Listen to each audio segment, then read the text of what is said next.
On an afternoon in January of 2012, 56-year-old Jane Becerra and her husband Bob were standing in the front yard of their large 5-bedroom, 2-story home in Grosse Pointe Park, a wealthy suburb of Detroit, Michigan. Jane was tall, with short light brown hair, and she was wearing jeans, a sweater, and a black nylon jacket. The temperature was barely above 30 degrees Fahrenheit, but for people who had grown up in Michigan, like Jane and Bob, it didn't really feel that cold. And it wasn't snowing that day, so Jane thought it would be the perfect time to show Bob where she wanted to make some updates to the house and to the yard. So, the two of them walked around outside and talked about how they could make their home even more beautiful than it already was. Bob, or Big Bob, as he was known by most of their friends, was a huge 6'4" tall guy with broad shoulders and dark hair. And he made his living in real estate and property management, so he enjoyed figuring out ways to update houses and increase their worth, especially when it was his own personal home. Bob had grown up wealthy, but he'd always wanted to add to the money he'd inherited from his family. So he had started his own business, and now he collected rent on multiple properties in the area, including houses, apartments, and buildings with bars and restaurants inside of them. But it was Bob's height, not his money, that had first attracted Jane to him when they met at a party all the way back in 1983. Jane didn't think looks were the most important trait in a man, but she was tall, and she liked tall guys, so when she had seen Bob towering over everybody else around him, he caught her eye. But once Jane and Bob had started talking that night at the party and spending time together afterwards, their attraction went far beyond physical appearance. They discovered they had a lot in common. Jane and Bob were both devoutly religious. Jane volunteered at her church, and Bob served as a deacon in his congregation. And once they had started dating, they enjoyed going to church services together. And they were also both really driven. Bob had worked very hard to start and grow his business, and even at a young age, Jane had made her way up the corporate ladder to land a high-paying marketing position. But the biggest thing that had drawn them together when they were young was that they had both wanted to start a family. And so, after dating for about 2 years, Jane and Bob had gotten married, and not long after that, they had 2 kids, a son and then a daughter. And then Jane and Bob, along with their 2 kids, had moved into their dream home in Grosse Pointe Park. But now, both of their kids were out of the house. Their son had moved away for work, and their daughter had recently gone off to college. And so Jane and Bob were now adjusting to their new lives as empty nesters. And so they tried to find other things to focus on. They worked hard running charity fundraisers in the community, they spent more time with their friends, and they decided to do work on the house that they never had a chance to do when their kids were younger. As the couple walked around their property looking for things they wanted to fix, Bob said he knew someone who could get started very soon on some of these updates they wanted to make. Bob said the guy's name was Joseph Gentz, and that he used him often as a handyman and yard guy at some of the properties that he managed.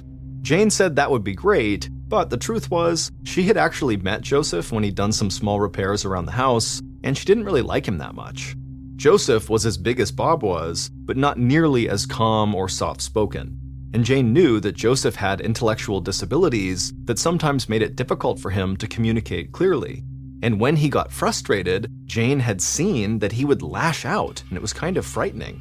But Bob believed helping Joseph and making sure he had steady work and income was the right thing to do. And Jane couldn't argue with that because she believed people should do whatever they could to help those who were less fortunate than they were. So Jane smiled at Bob and said she was excited about the work they were going to get done on the house. Then she headed inside to get ready for a wine night she was hosting at the house for some of her friends. And later that night, Jane opened the front door for the first of her guests, and when she did, she looked out and she could see all the lights from the houses across the street shining on the perfectly manicured lawns and luxury cars parked outside.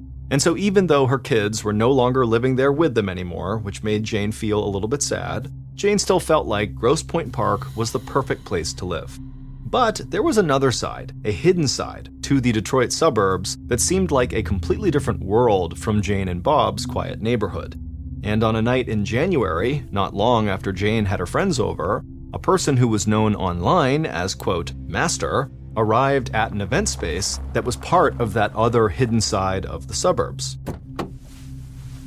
Master wrapped their arm around their partner's waist and then walked into a party filled with members of the local BDSM community. BDSM stands for bondage, domination, submission, and sadomasochism, and so the BDSM community was a group that practiced varying degrees of bondage, domination, submission, and sadomasochism, often in a sexual setting. Master was well known in the BDSM community because they hosted small gatherings of their own at a nearby dungeon, a 2-room basement outfitted with a bed, whips, ropes, and other materials common to the BDSM scene.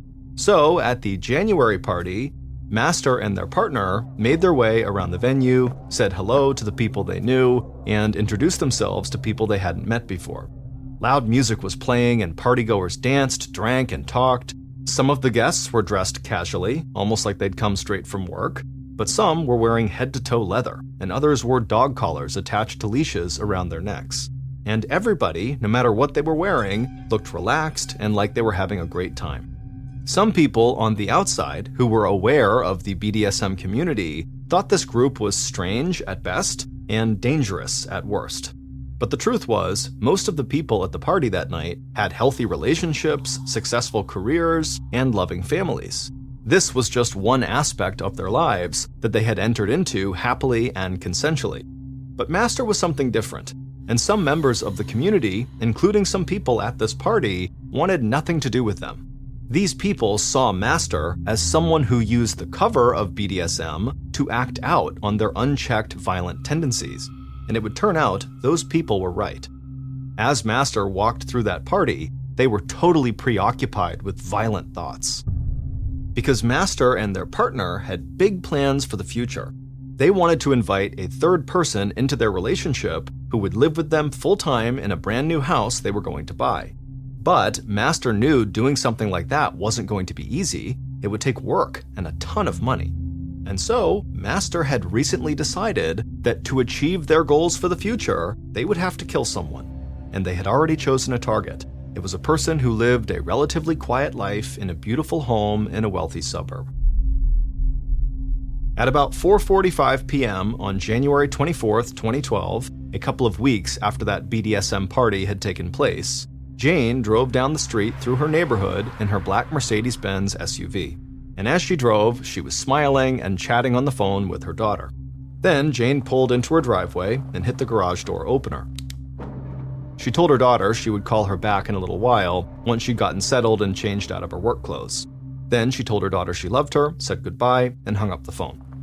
Jane pulled the Mercedes into the garage and then closed the garage door behind her and then glanced at the clock on the dashboard. She knew Bob wouldn't be home for a few hours because he was meeting a potential client for a drink, so she figured she'd relax for a little while, maybe have something to eat, and then call her daughter back.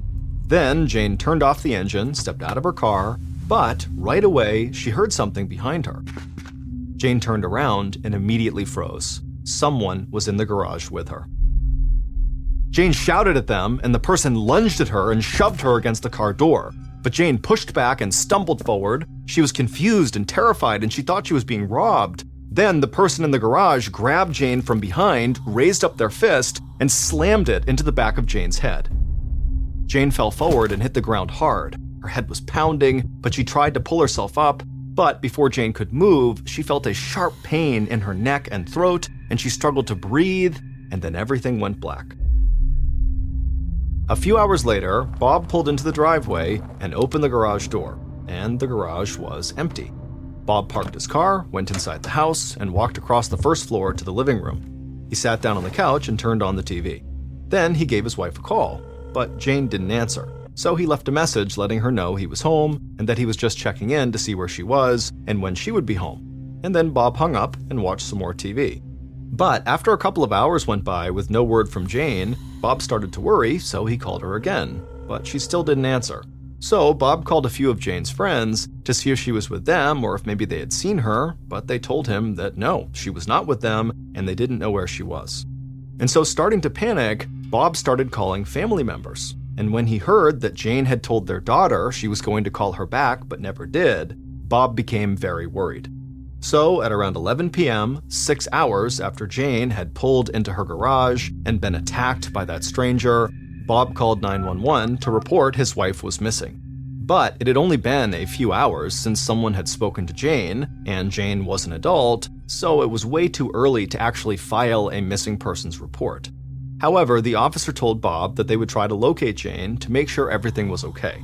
And so Bob gave them Jane's description, along with Jane's phone number, and the make, model, and license plate number of Jane's car. But hours later, Bob still hadn't heard anything, so he called the police again.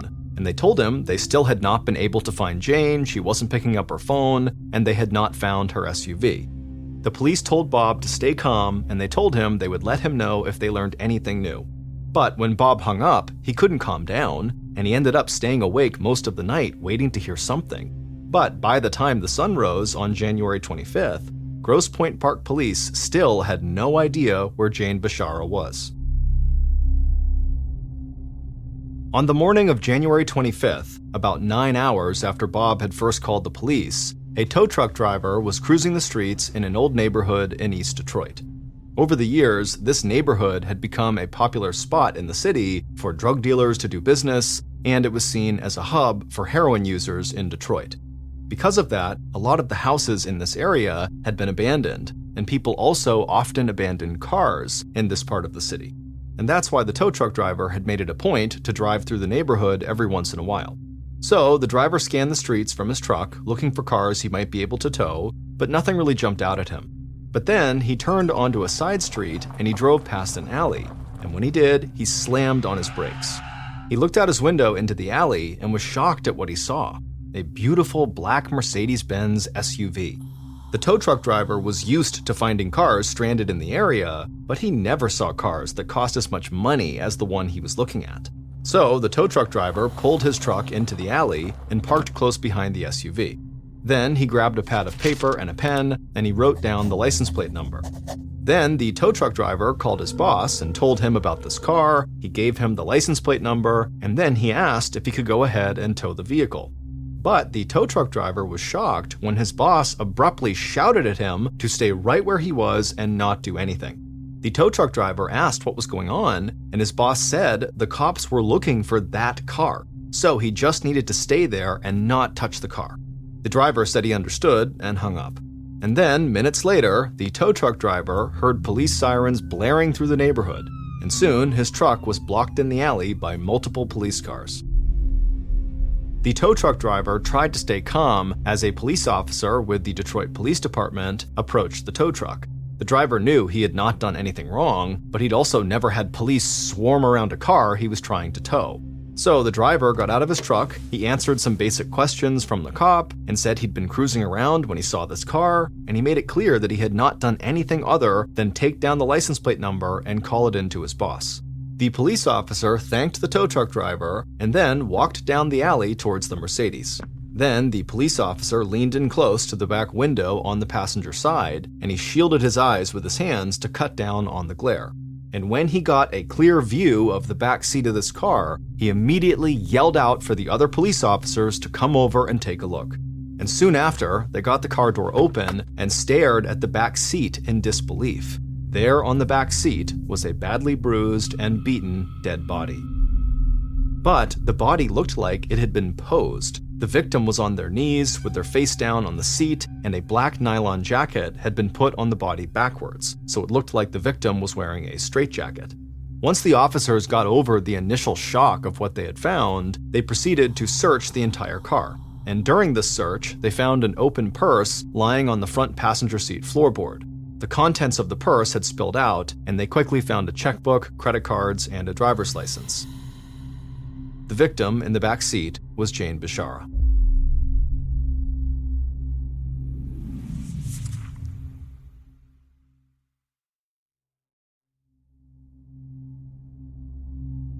Not long after her discovery, homicide detective Donald Olson of the Detroit Police parked his car near the alley and stepped outside.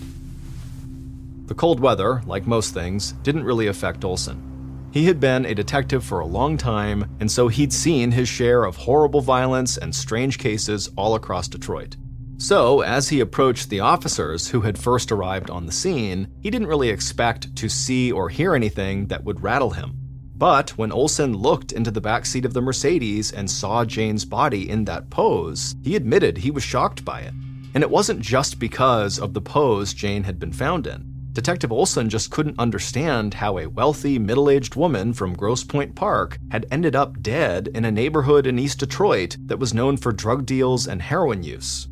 Soon after Olson's arrival, the alley was blocked off with crime scene tape and filled with police. Olson's initial take was that Jane's death had not been a part of a robbery because her credit cards and checkbook were left behind in clear view inside of her car. But Olson wanted to wait for more information before he started forming any theories. And so, as forensics experts took blood samples and fingerprints from Jane's car and her body, Olson stepped away and called the Grosse Pointe Park Police. And that police department was about as different from the Detroit police as possible. While Detroit cops had dealt with close to 400 reported homicide cases during the previous year, Grosse Pointe Park hadn't had a single reported homicide in about a decade. So when Olson called to tell them that Detroit police had found a murder victim who was a Grosse Pointe Park resident, the officer on the other line was stunned. Then Olson said they needed to inform the victim's husband, Bob Becerra. And Olson said he would drive out to Grosse Pointe Park to accompany the officer delivering the news to Bob's house. Olson knew the small suburban police department would not have dealt with a case like this before, so he wanted to be there when Jane's husband was given the news. Because Olson knew the first place to start with a homicide like this was almost always with the spouse, even if it was just to rule them out. So Olson got in his car and drove from the neighborhood in East Detroit where Jane had been found to Grosse Pointe Park. The drive only took him about 20 minutes, but as Olson looked out at the huge homes and the fancy cars lining the streets, he felt like he might as well have traveled to a different planet. At around 10:45 a.m., almost 2 hours after Jane's body had been discovered, Detective Olson and an officer from the Grosse Pointe Park Police walked up to Bob and Jane's front door. But before they could even ring the bell, the door swung open and Bob stepped outside. His hair was a mess and his eyes were bloodshot, and the first thing he said to them was he had been waiting all night to hear anything from the police, so what's going on? But then Bob noticed the looks on Olson and the other officer's face, and immediately he just dropped his head and slumped over. Olson gently asked if they could come inside to talk, and Bob nodded. Then Bob turned around and slowly led them through the entryway into the dining room, where they all sat down at a long dining room table. Then Olson looked at Bob and in a quiet voice said Detroit police had located his wife's car and they had found her body inside. And even though Bob was obviously shaken up, his reaction to this was to immediately start recounting all the events of the previous day, telling Detective Olson where his wife had been and where he had been. Olson thought this was a strange, somewhat defensive reaction, but he knew from experience people reacted very strangely to horrible news like this. And when Bob finally slowed down and stopped talking, Olson just said he was very sorry for his loss and that he did not want to impose right now. But he asked if Bob would be willing to stop by the Grosse Pointe Park Police Department the following day to answer some questions. Bob said he would definitely do that and that he was willing to do anything they wanted to help them figure out what happened to his wife. Olson and the other officer told Bob again how sorry they were, and they thanked him for taking a few minutes to talk to them, and then the officers walked out of the house and headed for their car. And once the police were gone, Bob was forced to call his kids and his family to tell them the horrible news. And as Bob made these very difficult calls, word began to spread through Grosse Pointe Park that Jane had been found dead in the backseat of her car in East Detroit, and it sent the town into a sort of shock. People couldn't believe that this had happened to someone who had been so well liked in such a vital part of their community. And a lot of people who heard the news and who talked to Bob made it clear they wanted to come together right away to do something to honor Jane. And so that evening, Bob stepped out of his house and took part in a huge candlelight vigil right in his front yard to honor his wife. And that night, scenes from this candlelight vigil made it onto the news, and Detective Olson realized by seeing the images just how much of an impact Jane's death had had on her entire community. And so he hoped he would be able to bring the case to a quick close so they could all start to heal. On the same night as this candlelight vigil, so January 25th, which was the same day that Jane was found in East Detroit, the person known online as Master grabbed their phone and called their partner. Master told their partner to come over to their house so they could discuss the big plans they had been making for the future. bringing a third person into their relationship and buying a new home together. But their partner seemed upset and distant, and for a minute, Master started to worry. They were sure they had never mentioned their thoughts about killing someone to their partner, but now they wondered if somehow they had slipped up, and if their partner suspected that they had something to do with the murder that was now all over the news. And so Master asked their partner one more time to come by the house, but their partner flatly refused and hung up the phone not long after. And so Master just sat there in silence for a moment, trying not to panic, because all that was going through their mind was, if my own partner thinks I might have killed someone, isn't it just a matter of time before the police think the same thing? The following morning, so on January 26th, one day after Jane's body had been discovered, Bob followed an officer through the Grosse Pointe Park police station to a small interrogation room. Bob walked across the brightly lit room with stark white walls, greeted Detective Olson and the other officer he'd seen at his house the day before, and then took a seat at a small table that was pressed up against the wall. Olson sat down next to Bob and thanked him for coming in. Then Olson asked Bob if he had been able to think of anything that might help them, or if he knew of anyone who might have had a grudge against Jane. But Bob said he couldn't think of anything because none of this made any sense to him. He said Jane was well loved in town, at her job, at their church, and as far as he knew, she had never even driven to that part of Detroit where she was found. And so Bob just kept saying over and over again that really none of this made any sense. Olson said he understood, but then he leaned across the small table and looked Bob dead in the eye, and then Olson said he knew every marriage had its problems and that husbands and wives often kept secrets from each other. And Olson said he wondered if maybe there was something going on in Jane's life that Bob might not have known about. But Bob just started to look confused, and he told Olson that he and his wife had been together long enough that they basically told each other everything that was on their minds. And if there was something he didn't know about her, it would have been something really little that had no bearing on anything. But then Bob stopped himself mid-sentence and he started shaking his head. So Olson leaned in even closer and asked Bob if he just remembered something. Bob looked up at Olson and then looked back down at the floor. Then he said he didn't want to talk badly about his wife, especially now that she was gone.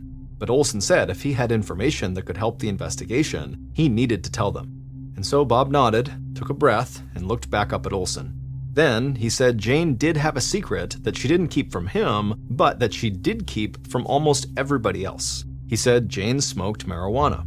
At the time, marijuana was illegal in Michigan, so Bob knew Jane would have to meet with a dealer to get her supply. But Bob said he never pressed Jane about where she went or who she got her drugs from. Detective Olson immediately thought to himself there had to be a bunch of different places a wealthy suburban woman could score some weed from before she ever had to go to East Detroit to get it, but he didn't want to rule anything out. And for all he knew, maybe Jane did have other secrets she was hiding from her husband or from other people around her. So, after asking Bob a few more follow-up questions, Detective Olson thanked Bob for coming in to talk to them again, and then he also asked if Bob would be willing to submit to a DNA test, and Bob said of course. And so, while another officer prepped Bob for his DNA test, Olson headed out of the police station in Grosse Pointe Park and made his way back to Detroit. And now he planned to look into the possibility that Jane had been in East Detroit buying drugs. But before Olson could pursue this new potential lead, he got some news that would change the entire investigation. Based on evidence found in and around Jane's car, along with cell phone tracking data, the forensics team came to believe that Jane had not been killed in East Detroit. Instead, they thought the murder had taken place in Grosse Pointe Park, and then Jane's car and body had been driven to East Detroit and then abandoned there. And so that theory led a forensics team to do a sweep of Bob and Jane's garage, and that forensics team discovered blood spatter on the ground, and that blood turned out to be Jane's. And so all of a sudden, this was no longer a Detroit homicide case. And while Detective Olson and Detroit police would still be on hand to assist, the bulk of the investigation would now come down to the small Grosse Pointe Park Police Department. At about 4:30 a.m. on January 31st, 6 days after Jane's body had been discovered, an officer was working the late shift at the front desk in the Grosse Pointe Park police station. The investigation into Jane's murder had been in full swing for days, but things had been relatively quiet while investigators waited on more test results from Bob and Jane's garage. Then, suddenly, the officer at the front desk heard the station door open. He looked up and he saw this huge, hulking man walking towards him, acting kind of erratic. The man wore a suit, and he kept pulling at the jacket sleeves as he walked. Then the man stepped right up to the officer, said his name was Joseph Gentz, and that he was the man who killed Jane Bashara. At first, the officer just stared at Joseph. There were no detectives at the station that early in the morning, and he really didn't know how to handle something like this. But he pulled himself together and asked Joseph to give him his full name again. Joseph told him who he was and that he had worked as a handyman for Jane's husband, Bob. The officer still wasn't sure exactly what to do, so he led Joseph to one of the few holding cells they had at the station. He locked Joseph inside of it, and then he went back to the front desk and made some calls. And that morning, Detective Mike Narduzzi of the Grosse Pointe Park Police woke up to the sound of his phone ringing. And at first, he couldn't understand what he was hearing. So he asked the officer on the other line to slow down and tell him clearly what was going on. And when Narduzzi heard there was a man at the station confessing to Jane's murder, he shook himself awake and got dressed as fast as he could. Narduzzi had taken over the case when it moved out of Detroit, and he was already feeling totally overwhelmed. He'd only been a detective for about 3 years, and he had never handled a homicide. But as he sped down the road in his car towards the station, he told himself that a confession could be everything he had hoped for, and it could allow him and his team to close this case way faster than they expected. A few minutes later, Narduzzi arrived at the station, and he headed right to the interrogation room where Bob had been questioned a few days earlier. He walked into the room, and he saw Joseph already sitting at the small table. And Narduzzi stopped and just stared for a second. Even sitting down, Joseph looked enormous. But Narduzzi put on a smile, introduced himself to Joseph, and then sat down at the table with him. Then Narduzzi asked Joseph to explain what he knew about Jane's murder. And Joseph told Narduzzi that he had done a bunch of work for Bob at his different properties, and so that's how he knew the Basharas. And then Joseph started explaining how he had killed Jane step by step. But then suddenly, Joseph stood up and started unbuttoning his dress shirt. Narduzzi asked him to sit down, but Joseph lifted up his shirt and showed scratches on his chest and stomach, and he said that was where Jane had fought back. Then Joseph started pacing around the small room and saying something about money, and Narduzzi kept trying to get Joseph to sit down and stay calm because he couldn't figure out exactly what Joseph was even talking about. Finally, Joseph stopped pacing, and he leaned down, looked at Narduzzi, and said there was way more to this story and that there was actually a conspiracy behind Jane's murder. But when Narduzzi asked for more clarification, Joseph just couldn't really explain what he was saying. And by the end of this meeting, Detective Narduzzi was exhausted and confused. It was clear to him that Joseph had some intellectual disabilities and that it was difficult for him to tell a clear story. But Narduzzi wondered if Joseph really was just having trouble explaining it, or if maybe he was making this up. And so the Grosse Pointe Park Police ended up holding Joseph in a cell overnight, and then they questioned him again the following day. And this time, Joseph was clearer about what had taken place on the day of Jane's murder. But by the end of that session, Narduzzi still had a lot of questions, and so he didn't think they had enough proof to charge Joseph with Jane's murder, but he did think they could get that proof down the line if they could follow up on some of the things Joseph had been talking about. So Joseph was released from police custody and told not to leave town, and the investigative team went to work trying to corroborate Joseph's story. And in early March, a little over a month after Joseph's confession, police arrested him and charged him with murder. The news of Joseph's arrest spread quickly, and it at least provided some comfort to Jane's family and friends. And the Grosse Pointe Park community was happy that justice had been served and that their town felt safe again. But in reality, this case wasn't actually closed, and it would prove to be way more bizarre than anyone had realized.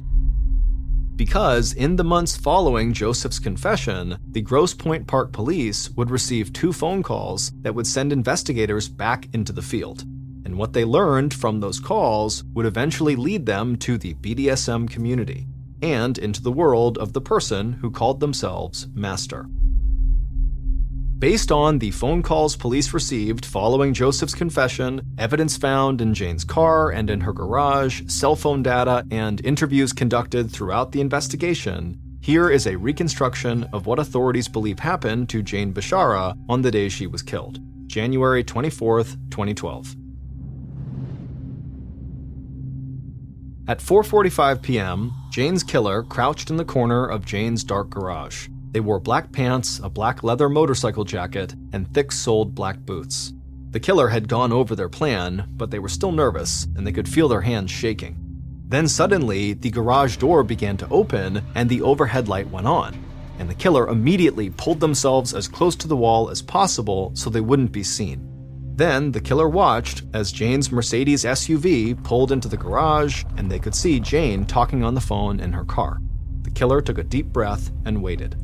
Jane hung up the phone, turned off the engine, grabbed her purse from the passenger seat, and stepped out of the car. But the killer didn't move because they weren't sure if they could go through with this. But then Jane turned around and she saw the killer and started shouting, and the killer panicked. So the killer stood up to their full huge height, they lunged out of the corner, grabbed Jane, and shoved her into the driver's side door. But Jane scratched as hard as she could at the killer's chest and managed to step away from the car, but then the killer grabbed her from behind and slammed their fist into the back of her head. Jane's purse dropped from her hand and she fell to the ground face first, and then she began pleading for help and trying to pull herself to safety. But the killer immediately dropped down to the ground right on top of Jane's back, and they wrapped their huge hands around her throat.